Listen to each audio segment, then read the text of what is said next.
some of our schools. What the Centers for Disease Control and Prevention says about the effectiveness of the flu shot. And which Hamilton County schools need to be replaced. There's a priority list now, and we'll take a look at that. Channel 3 Eyewitness News starts now. With coverage you can count on, this is Channel 3 Eyewitness News at 6. Good evening, everyone. David Carroll with Cindy Sexton. We begin tonight with breaking news out of Rossville, where firefighters are working a brush fire. You can see the smoke all the way from downtown Chattanooga, and it's really something to see. Yeah, it started about 2:30, and it is spreading near the railroad tracks along McFarland Avenue. Let's get right to Channel 3's Kate Smith. She joins us live from the scene. Kate, tell us what you know now. Cindy, I'm here again on Battlefield Parkway, where earlier today this was covered in flames, but that is now gone. But if you look deep into those woods in there, you can still see those flames burning. This is what I'm told by the fire department, that homes were endangered originally. There were structures in danger and a couple homes. They did ask one family to leave their residence, but since then they were told they were able to go back inside their house. No structures are endangered as of right now. They had the firefighters maintaining it and working around it. I did speak to a family that said that the flames were within just a couple of feet from their homes, and thanks to a swimming pool, the firefighters were able to take that water and put those flames out. The cause of this, we don't know exactly the cause as of right now, but the fire chief said that earlier today they were chasing fires all up and down Missionary Ridge, and they believe that it might have been from a train. They've been following those fires throughout the train track, so that's why they believe it was from the train. But good to know is that the fires seem to be under control and that there's no structures or homes in any danger. But of course, once we know more information, I'll pass that along to you, and we'll keep you updated on WRCBTV.com. But for now, I'm live in Walker County. Kate Smith, Channel 3 Eyewitness News. Kate, thank you for that report. The Hamilton County School Board is will soon ask for funding in order to build at least one new school, but some county commissioners say there's no guarantee that will happen. The school board created a list of the top 3 schools in need of a new building. They chose Harrison Elementary, Chattanooga School for the Liberal Arts, and East Hamilton Middle and High School. Channel 3 reporter Kelly McCarthy takes us to Harrison Elementary and talks with parents about what they're hoping for. Hamilton County School Board members say there are several schools in the district that are in desperate need of repairs or a new building, but they chose Harrison Elementary as the top priority. I hope it's rebuilt because we were considering moving her just because of the conditions that I wasn't really aware of. Parents say deterioration and plumbing issues plague Harrison Elementary. Built in the 1930s, it's housed generations of students. It needs to be top on the list. My grandfather went here, he's 75. I went to school here, my uncle went to school here, we're third generation. You know, the faculty is amazing, but the facility is not. The school board agrees, but it's up to the county commission to approve the funding. Education Chair Sabrina Smedley says she was surprised to see Harrison at the top of the list. I will be going out to tour that school in the near future to see what kind of condition it's in. I wasn't aware that it was even in the top until reading the news last night. It's possible none of these schools will get a new building this year. Smedley says the county is considering a few other large ticket items, including a new county jail. And hey, we're the funding body. You know, we want to spend all of our money on education, and it's all about the students. It's very, very important. But we've got to look at the jail situation and so many other things too. Smedley says the next step is coordinating a joint meeting between commissioners and school board members.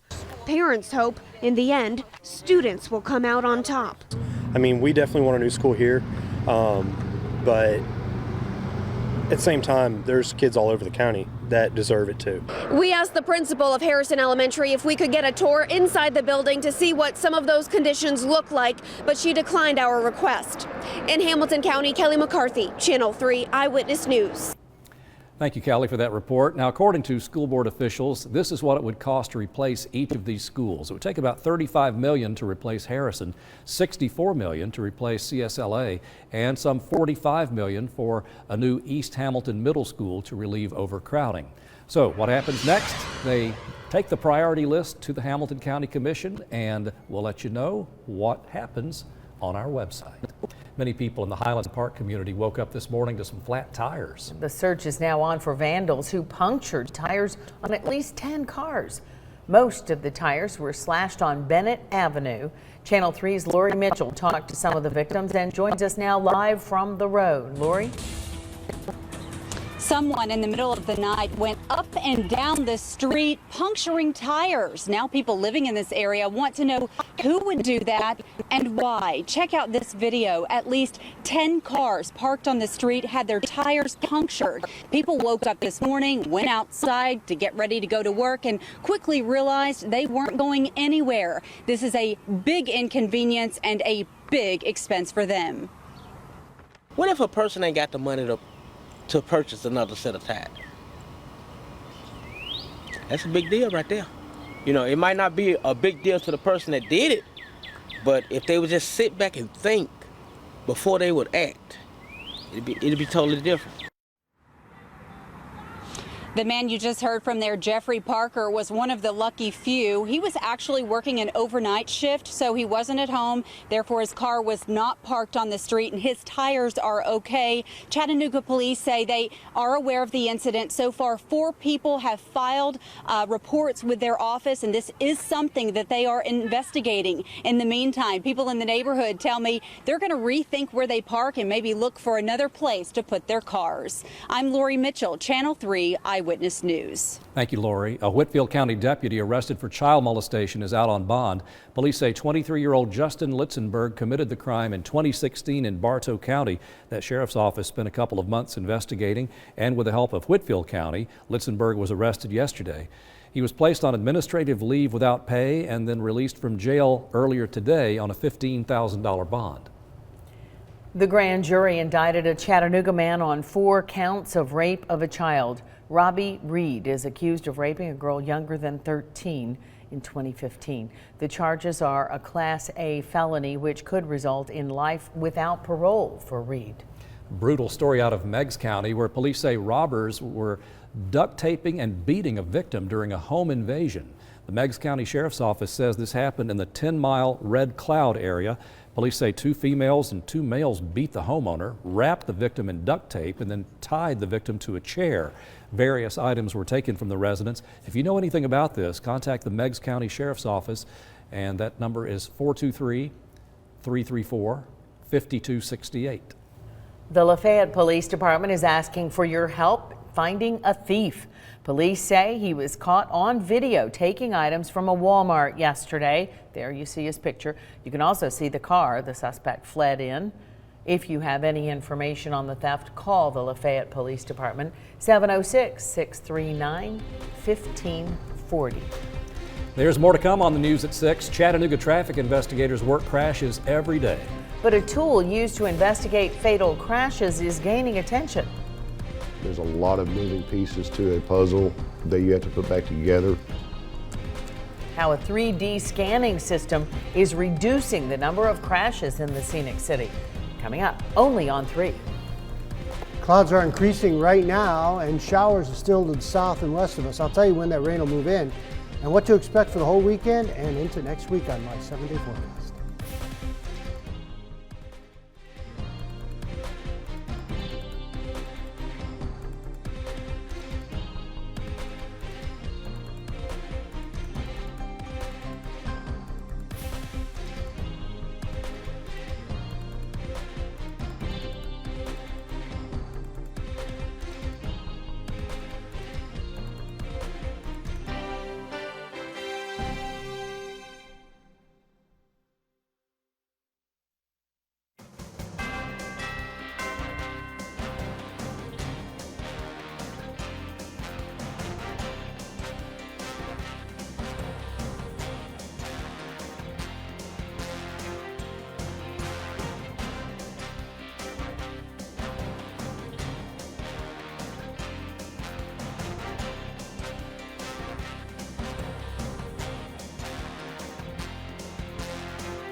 with coverage you can count on. This is Channel 3 Eyewitness News at 6 in HD. Well, Monday is President's Day, but some schools have been getting an unexpected longer weekend because so many people are sick. If you see behind me here, the state of Tennessee is among 28 states experiencing high flu activity. Here in Hamilton County, the Chattanooga Girls Leadership Academy, CGLA, was closed today, and Grundy County schools were closed today. In fact, they're going to remain closed Monday and Tuesday due to illness. And as mentioned, many schools will be closed Monday anyway to honor our presidents. Now, the flu and flu-like viruses are still moving through. Doctors say it's still not too late to get a flu vaccine. The Centers for Disease Control and Prevention say 29 children have died so far this season with complications from the flu. Medical experts say this year's flu shot is about 50% effective, and that might seem low, but it's actually better than some past years. Congress has blocked an Obama ruling designed to keep guns out of the hands of mentally disabled people. The Obama rule would have prevented about 75,000 people with mental disorders from purchasing a firearm. The former president's plan was to strengthen the federal background check system in the wake of the 2012 massacre of 20 young students and 6 staff at Sandy Hook Elementary. The Senate backed the resolution, and Trump is expected to sign the legislation to block the Obama ruling. Cleveland police need your help finding a missing person. The family of this man, Danny Yonder, reported him missing 2 days ago. He was last seen in his car, a 2003 yellow Chevy Blazer. If you have any information on where to find him, call police at that number on your screen, the Cleveland Police Department. Coming up next at 6, a firefighter saves a woman from a burning building. And Chattanooga police give us a behind-the-scene look at how they investigate fatal crashes.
And now a behind-the-scenes look at a team that has really caught the attention of people across the state. The Chattanooga Police Department's Traffic Division is responsible for figuring out what and sometimes who is causing our worst crashes. But they're also responsible for keeping our streets safe. And their efforts were recently recognized by the Tennessee Highway Patrol, helping the district lead the state in reducing fatal crashes last year. Channel 3's Michelle Herron got an inside look at how they're doing it. 11 investigators and supervisors make up the traffic division at Chattanooga's police department. The team brings 175 years of experience and training to the division, and their work has helped reduce the number of crashes in the scenic city, making Chattanooga's roads safer. No one likes that moment. Silver Range Rover 76 to 45. When they see blue lights in their rearview mirror. But this is one way Master Patrol Officer Joe Warren keeps Chattanooga roads safe. Enforcement is only part of the job for CPD's traffic division. The team also investigates the city's worst crashes. They're very complex in nature. There's a lot of moving pieces to a puzzle that you have to put back together. And to do that successfully, we need to be able to document the scene. Physical evidence like tire marks, debris, and measurements are pieces of that puzzle investigators like Warren consider when figuring out how a crash happened. Technology known as total stations and a 3D scanning system help put the evidence in motion. It just really recreates the entire scene for us so that we can study it later and present it to the courtroom, present it to the families, and show them what happened. Tools that help the traffic team too, by identifying issues with roadways so a fix can be found. Warren says it's all part of the job. One he wants drivers to know is meant to keep them safe. The only thing I wrote him a real ticket for was for the speed and the seatbelt, trying to give him a little bit of a break, but at the same time he knows he's got other issues he's got to fix. We have more information about the work the traffic division does posted on our website. In the studio, I'm Michelle Herron, Channel 3 Eyewitness News. The 3D scanning system is also used in the Major Crimes Unit when investigators recreate crime scenes. A Chattanooga woman is recovering. Firefighters had to carry her out of her burning home. The fire happened on Highland Avenue. When firefighters arrived, they were told a woman might still be inside. They found her in a hospital bed, unable to move herself. Firefighters lifted her out and brought her to a waiting ambulance. She's expected to be okay. The cause of the fire appears to be an unattended space heater. More EPB customers will soon be able to have solar power. Officials broke ground on a solar power facility that'll be shared with TVA. The solar community will allow customers who wouldn't normally be able to receive solar power an opportunity to do so. Solar Share is expected to power 200 households with about 4,000 solar panels through the smart grid.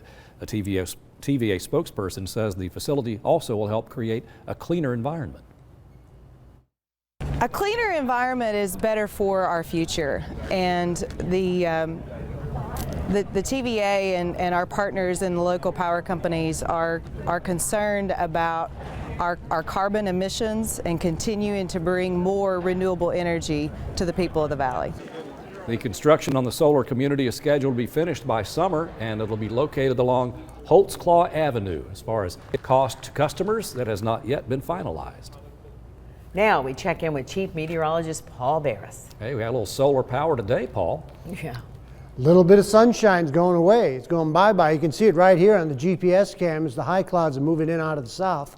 And those clouds will thicken up for later tonight and for tomorrow. We're going to see some showers. On the Viper, you can see the heaviest rain along the Gulf Coast, and I think that's where it's going to remain this weekend. We're going to get little bits and pieces of this rain moving our way, but the bulk of it is going to remain well south of us the way things are looking now. Winds are out of the south-southwest at 9. It is 65 in the city, 68 in Cleveland, Dalton, 67, Athens, 69. Well, Murphy's 60, Fort Payne at about 63. 70 and 32 the high and the low. That's a huge spread, just tremendous spread. That usually doesn't happen. Our normal spread is 20 degrees, and we were almost 40 degree spread there. 70 in Dalton, 67 Lafayette, Trenton at 68, and 68 in Calhoun, with 68 Cleveland, Delano, Riceville, all the way to Ottawa, 70 in Red Bank, and 63 Signal Mountain, while Dunlap was 67, so was Saudi Daisy and Lakeside. 67 Cagle Mountain, it's pretty good for way up there. 60 in Colmont, Jasper at 68, Pikeville was 69, and 67 in 10 Mile. While Sandra Russell's house, she had 62. Downtown, it was 68, though. 65 Turtletown, Murphy at about 66 degrees. Excuse me, we got some showers that are going to be moving in for tomorrow morning. And again, a little bit of light rain with that, and all these showers pushing off to the north and to the east. High pressure building in again for Sunday. It gives us a lot more sunshine. And then it looks like we're going to see some partly cloudy skies for the rest of Sunday, and into Monday we're going to have some pretty good weather. Doesn't look like much of a chance for any type of rain. The atmosphere is so dry right now, the clouds will be increasing on Tuesday, and chance for rain will be slim, very slim. I think most of this rain is going to occur on Saturday. We may get a 1/10 to possibly about 2/10 of an inch, but mostly likely a 1/10 or less. Pinpoint forecast, Tracy City tomorrow, about 58 for that high. And then as we get towards Fort Oglethorpe, about 63. And just a chance for some showers, nothing really heavy. 42 tonight, with the clouds moving in late. Tomorrow 63 with some scattered showers and southerly winds. For tomorrow night, 47, mostly cloudy skies. And on the 7-day forecast, Sunday, about 70. Monday, 72. Ooh, that's going to be nice. 69. Tuesday, Wednesday, a slight chance for a shower. Tuesday and Wednesday are still up in the air as far as the chances for rain. I think bulk of it's going to stay south of us once again, but we got a chance at least. And 70 coming up right into Friday. Yeah. So very spring-like temperatures in the middle of February is not a good thing. No. Mother Nature didn't intend this. I want a recount. On the other hand, some relief for your heating bill. Yes, this is the way to look at it. Yes, you won't have to, no AC, and the heating bill will go way down. And we are enjoying it. Thank you, Paul. Next in sports, the UTC softball team has its hands full, hosting Radford and Tennessee Tech in the home opener today. Jill Jelnick in for Paul Shaheen. We'll be right back.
Well, in case you couldn't tell by Paul Barris's forecast, it's a beautiful day to play too. And that's exactly why the Lady Mocs softball team decided to kick off their home opener on this sunny Friday in February. UTC is playing host to 5 teams in the Chattanooga Challenge this weekend, starting this afternoon with Radford. The Lady Mocs came into their tournament with a 2-3 record from last weekend's season opener in Florida, hoping to improve on that today at home. But it was the Highlanders that got on the board first in this one.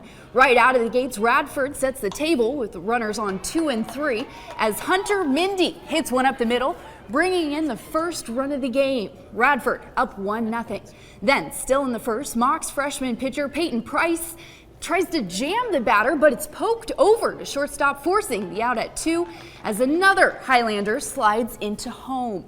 Mocs down 2-0. UTC finally puts a lid on it as J.J. Hamill and Ashley Connor turn 2 up the middle to end the inning. It wasn't until the third that the Mocs finally came alive. Juniors Ashley Connor and Brooke Womack each hit 2-run homers to give Chattanooga a 5-3 lead. Hamill would then add a 3-run homer of her own in the 5th to seal the deal. Chattanooga busts open their home opener 10-3 that final. But the day's not over yet for the Lady Mocs. In a few short minutes, they'll return to the Diamond to take on Tennessee Tech in their second game of the doubleheader. The Lady Mocs will then face IUPUI and Kennesaw State tomorrow afternoon. Moving over to the hardwood now, the Lady Vols power trio, comprised of Mercedes Russell, Jamie Nard, and Diamond DeShields, took a hard hit last night as DeShields was taken out of the game due to a head and neck injury. Here's a look at what happened in case you missed it. Early on in their game against Alabama, the redshirt junior went after a loose ball and took a hard hip to the head and was down for several minutes. Eventually, they brought her off on a stretcher, but she did wave and give a thumbs up. She was also cleared to fly home with the team last night.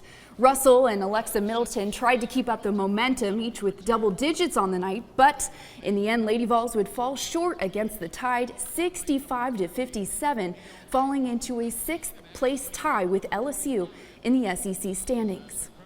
Meanwhile, the Lady Mocs basketball team didn't do too hot either. UTC lost in overtime last night to UNCG 75-72. It's only their second loss to a SoCon opponent this season.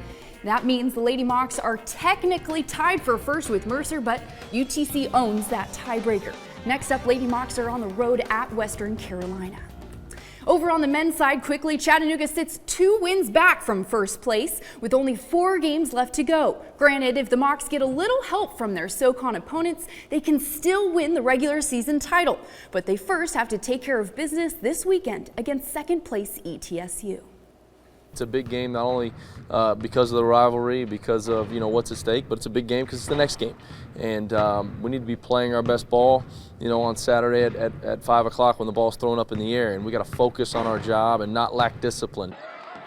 That last game against ETSU, the Mocs had 16 turnovers, so McCall's been preaching that this week in their preparation. Big game. And for the men and the ladies, it's really crunch time It now. is. It's getting really exciting.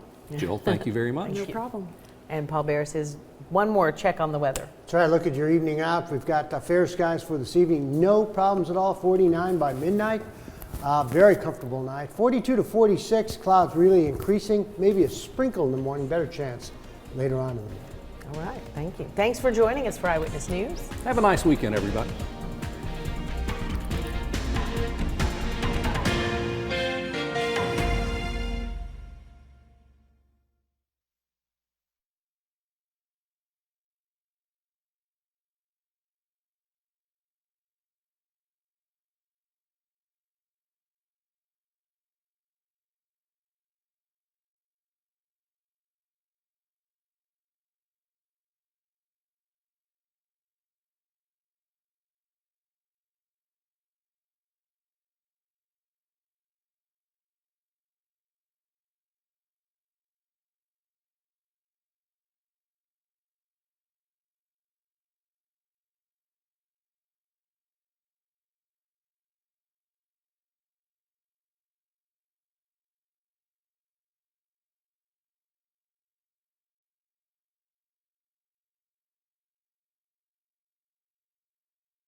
on a wasted trip, that's for sure.